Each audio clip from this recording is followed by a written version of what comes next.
This message is brought to you by NPR sponsor Greenlight. This school year, help your kids learn how to save, invest, and spend wisely with Greenlight, a debit card and money app for families. Get your first month free at greenlight.com/NPR. It is film festival season, and all reports say that standing ovations are out of control. The Room Next Door, filmed by Pedro Almodovar, got 18 minutes at Venice last week. How do you handle that if you're the one everybody's clapping for? Tom Hanks, you've experienced this, right? I think you got a 12-minute standing ovation for Elvis. Yeah, I do. Yeah. Well, that was at Cannes. Okay. Let me tell you a story. Okay, Please. One little jaded show business story. Okay. The first time I went to Cannes was many years ago. I was with a film by the Coen brothers called The Lady Killers. Okay. Joel and Ethan are highly revered filmmakers in France. Sure. It was a marvelous movie. Had a great time doing it, and it did absolutely no business in the United States of America. Mm-hmm. I mean, you're talking literally, all but no. And that happens sometimes. Okay, that's fair enough. But that was the first movie I ever went to Cannes with Cannes. Now, because it was the Coen brothers, I'm going to say we got probably an 11-minute standing ovation after the end of the screening. Wow. in the Grand Palais, and it was the whole bit, man. The limousines and the red carpet and the screaming fans and the photographers and the swooping television coverage as you're walking up the grand staircase, the tuxedos, the whole bit. And the movie played marvelously well and received a lengthy. I'm gonna give me 11 minutes here. Yeah. It was about that long of a standing ovation. Yeah. To a movie that did absolutely no business in the United States. The second time I went to Cannes was with the Da Vinci Code. Okay. We went there. We promoted the movie by getting on a special train in London, and we came through the tunnel. We blew across France doing press all the way. We arrived. It was the big deal. And had the same thing. Limousines, red carpet, screaming fans. That not only did not get a standing ovation, but by the time the movie had finished playing, I'm going to say 2/3 of the audience had left. Really? And so as the score was playing over the closing credits, you actually heard the sound of the seats folding up as the last few people went on that. And that movie went on worldwide to make about $1 billion. Yeah. Okay, Yeah. so there you have yin and yang of what a standing ovation can mean. So you're there. The movie's ended, whether or not it's Elvis or The Lady Killers. What do you do for 11 minutes? You stand there. There's nothing else to do. But I guess like everybody's looking at you. They want to see how you're reacting. Do you have to think about, like, do you go through all the faces you have? What's going through your mind? Well, I've only got two faces. One's the honest one and one's the liar. So you go back and forth between those two. You know what you do? You nod your head a lot. You look around. You turn around and look at the. You wave and nod your heads. Thank you to the balconies that are above you. And by the way, they're not moving either. They're all standing there looking down at you. Is there a point where you start wanting it to end when it's going on that long? Or is it just like, I love it? No, it's honestly 3 minutes. Thank you. let's keep going. Look, I mean, it's nice. Sure. The attention is great, but after a while, that much attention is, look, I got to tell you, it comes at the end of an exhausting experience. Yeah. It takes an hour and a half just to get from the limousine, the car, up to the stairs. And then it takes about another 45 minutes to get from the stairs to your seat. And then it takes another 20 minutes for the movie to begin there. So you've been on your feet getting ready for this thing for the better part of 6 hours. Would you ever consider wearing sensible shoes, knowing you're going to be on your feet for 11 minutes? Maybe compression socks? Oh, I have. Oh, believe me. Yeah, there's a whole sensibility that goes along with that. I know there's some women who make sure they wear long enough flowing gowns so that they do not have to have crippling shoes on their feet. Really? know, they can have something. They can have something sensible underneath there. Yeah. You know what we should do is we should make this episode exactly the same length as the longest standing ovation there is, so that just so all of us can experience what that span of time is. So we like. can imagine standing up and clapping for the entire length of this podcast. Yeah, so looking it up here, Pan's Labyrinth holds the record. They got 22 minutes at Cannes. 22 minutes. All right, we're at minute 5 right now of this podcast. It's going to be a great 17 remaining minutes. This is How to Do Everything. I'm Ian. And I'm Mike. On today's show, how to tell chimpanzees apart. But first, Phil, what can we help you with? The other day I was driving down the interstate and I saw a sign for a JB's world-famous foot-long hot dogs in Statesville, North Carolina. And I've been to JB's probably 30 years ago. I don't remember at that time whether they achieved world fame or not, but they were good hot dogs. But it just got me wondering, how do you become world famous, and how do you validate that claim to fame? I wonder if the way to do it would be to find the city that is or the town that is the furthest from the town where the establishment is, on the opposite side of the earth. Yeah. Find the closest place with any people to that point, call them up and ask, have you heard of this place? Have you heard of these hot dogs? Mm-hmm. And if they say yes, I feel like you can legitimately say you are world famous. I think you're onto something. What is the name of the town that this place is in? The one is Statesville, North Carolina. Okay. Statesville, North Carolina. Okay. Mm-hmm. All right, Phil, we're going to dig into this and we'll get back to you. Thank you both. And again, welcome back. So glad to have you on the air.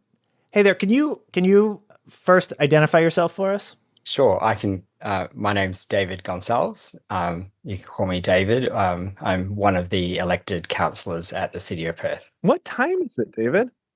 You don't want to know. It's it's about 3 a.m. 3 a.m. Oh my gosh. You caught me at a very interesting time because I'll actually be attending a conference in the US, and I was literally preparing for that. Okay. Well, it's either that or you're a vampire. So I feel like this is, of the two, this is better for us. Yeah. So the reason we're calling, we spoke to a business here in the United States. They are the antipode of Perth, Australia. They are on the opposite side of the earth of Perth, and they claim to be world famous. So we figure if that is true, you, as a representative of the city of Perth, would have heard of them. Hopefully, yeah. Okay. Have you heard of JB's hot dogs in Statesville, North Carolina? No, I don't think so. No. Oh, shoot. Have you heard of Statesville, North Carolina? Have you heard of North Carolina? I've heard of North Carolina. Okay. I didn't realize it was the exact opposite end. There's a little bit of wiggle room. You are the closest city with 100,000 people or more to the antipode of Statesville. Oh, yeah, that makes sense. Yeah. David, do you like hot dogs? I guess so. In New York or somewhere. Sure. Where you can kind of get the craving for that. Otherwise, probably not. Can I ask, this is a question. There's a lot of Australian slang for things that is fantastic. What do you call hot dogs in Australia? Oh, I'm just actually there is. There's you'd get your sausage roll. A sausage roll. You get your sausage roll when you go to vote. So on election day, it's a bit of a tradition here in Australia to get your sausage roll on when you go to vote. Really? And that's usually part of the community tradition outside polling booths. Wow. Okay. And what's voter turnout like? Because it feels like that would help. It does help, but it also helps that voting in Australia is compulsory. So what's better than having a hot dog in your hand and then going to determine the future of your country? I feel like I am always skeptical when I see world famous. Why don't we just find a bunch of places that claim to be world famous and see if they they actually have a legitimate reason. Yeah. Thank you for calling Fredgie's. Our business hours are 9:30 to 4:30, 7 days a week. Hello. Welcome to the world-famous Clown Motel, Tonopah, Nevada, USA. Thank you for calling World Famous. This is Taylor. How can I help you? Can you tell me when you guys became world famous? So we've been world famous for over 50 years, but I think it's been like around 30 years that we were in this location. And what happened that made you world famous? I'm not sure. World Famous Monkey House, can I help you? Can you tell me how you became world famous? I don't know.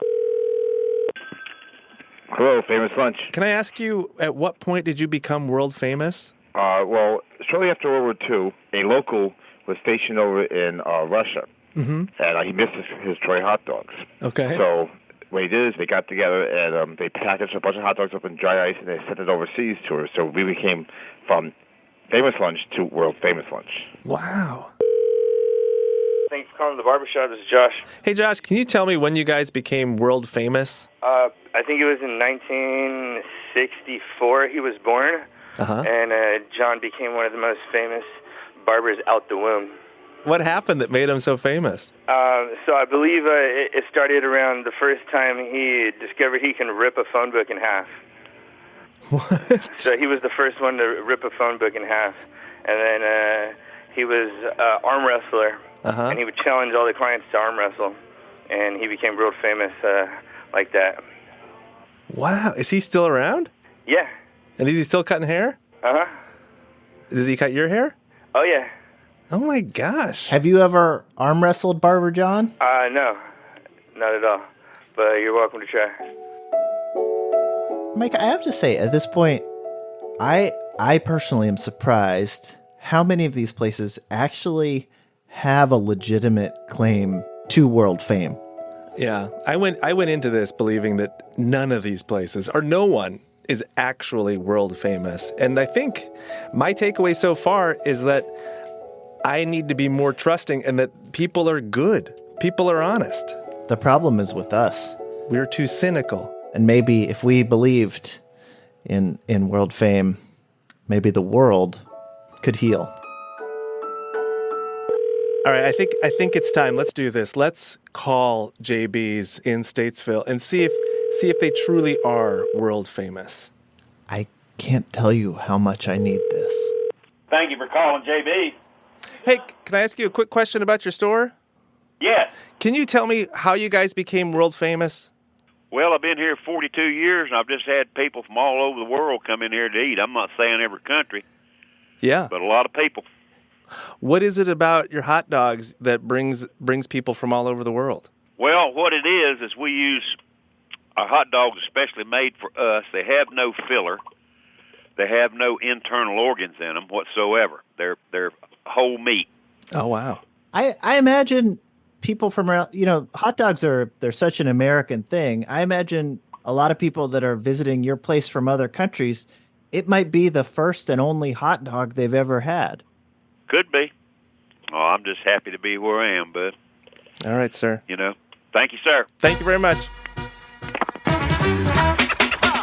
All right, I think let's see where we're at in this standing ovation clock. So we're now 14 minutes into this standing ovation. Imagine you've been standing and clapping since you first heard Tom Hanks. Or maybe you misunderstood what we were doing here and you have actually been standing and clapping while listening to this podcast the entire time, in which case, thank you first, but also we're sorry. And please sit down, but keep clapping.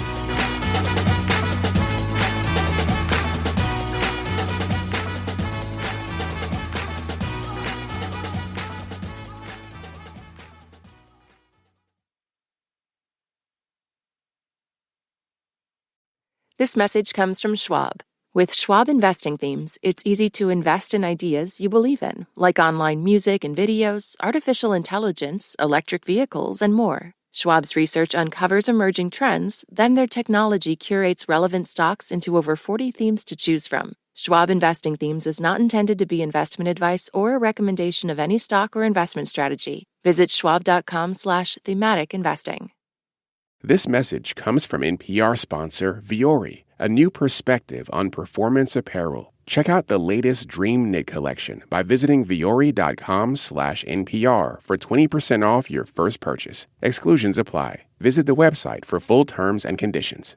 This message comes from Apollo. Apollo is helping finance solutions to some of the most complex challenges the world is facing. Apollo, investing in tomorrow today. Learn more at apollo.com.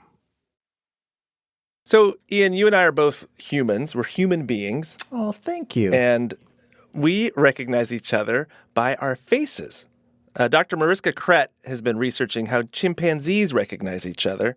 Dr. Krett, can you tell us about that? Yeah, sure. So in our experiment, we found that chimpanzees are really good at recognizing each other from their behinds.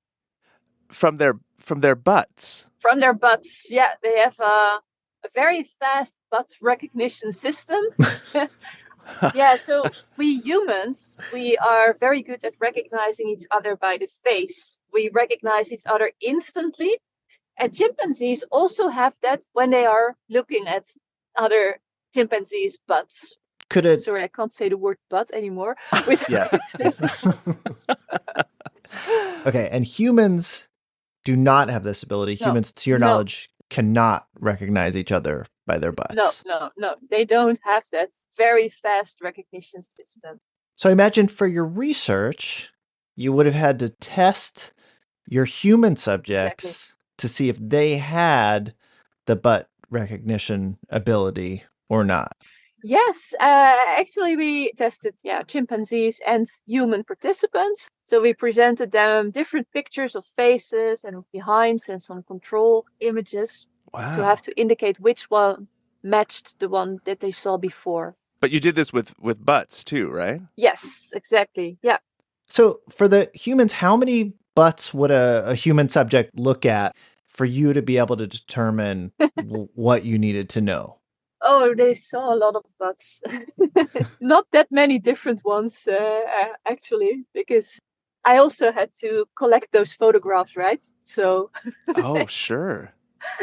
Wait, these images with the butts, was it stock photos or was it other people? Were you taking pictures of butts? You really want to know? I do. Oh, okay.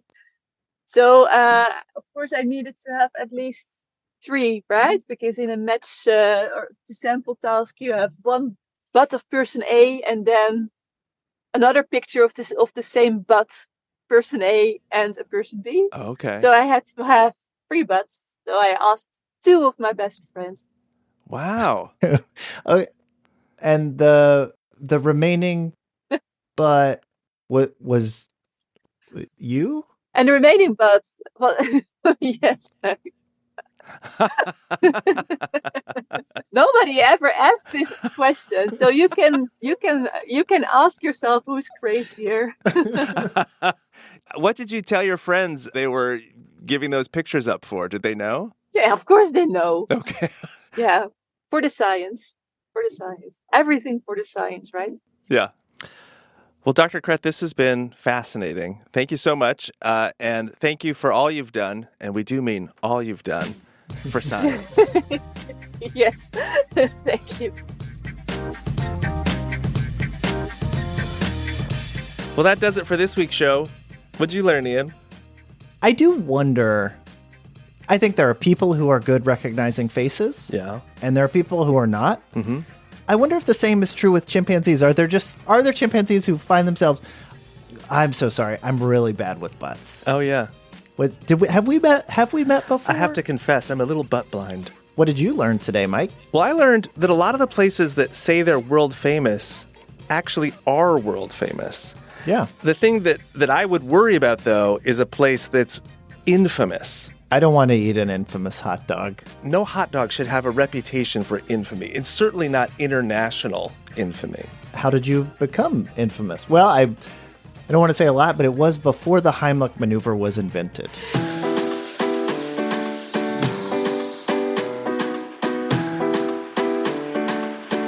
How to Do Everything is produced by Heena Srivastava.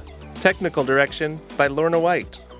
Our intern is Sadie Puente. Sadie, thank you for all that you did this week. We wish you the best of luck and the best of gum health in your family.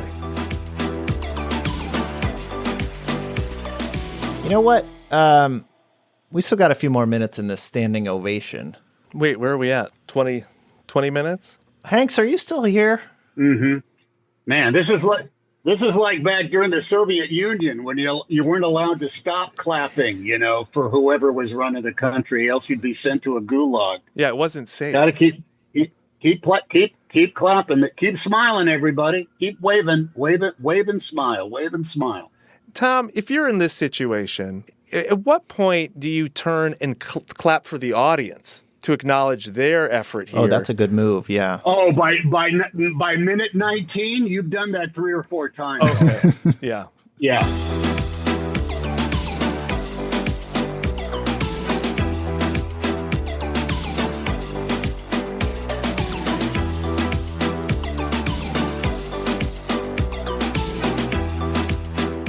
Okay, I think we've pretty much done it. We together, Tom, Mike, we have endured 22 minutes of this episode. Tom, you've been through this before, but if I may, I'm gonna do it right now. Okay. I'm up here. Oh, look at that! Oh, he's standing. Oh, wow! I'm gonna say thank you. Hey, you guys are great. I'm applauding you. Wait, but don't you need to stand up at some point because you want to acknowledge us? Oh yeah, yeah, because you do have to stand. So all right, I'm standing too. Yeah. Man, what a podcast! What a podcast! Man, oh man, these guys. I've seen good podcasts, but these two guys, Del Toro would not have as good a podcast as my good friends Mike and Ian. Thank you so much. Thank you, Tom. What an honor. You're welcome, guys. All right, good luck with it all. This message comes from NPR sponsor Vuori, a new perspective on performance apparel. Check out the latest Dream Knit collection by visiting vuori.com/NPR for 20% off your first purchase. Exclusions apply. Visit the website for full terms and conditions. Support for NPR and the following message come from IXL Online. Is your child asking questions on their homework you don't feel equipped to answer? IXL Learning uses advanced algorithms to give the right help to each kid, no matter the age or personality. One subscription gets you everything. One site for all the kids in your home, pre-K to 12th grade. Make an impact on your child's learning. Get IXL now. And NPR listeners can get an exclusive 20% off IXL membership when they sign up today at IXL.com/NPR.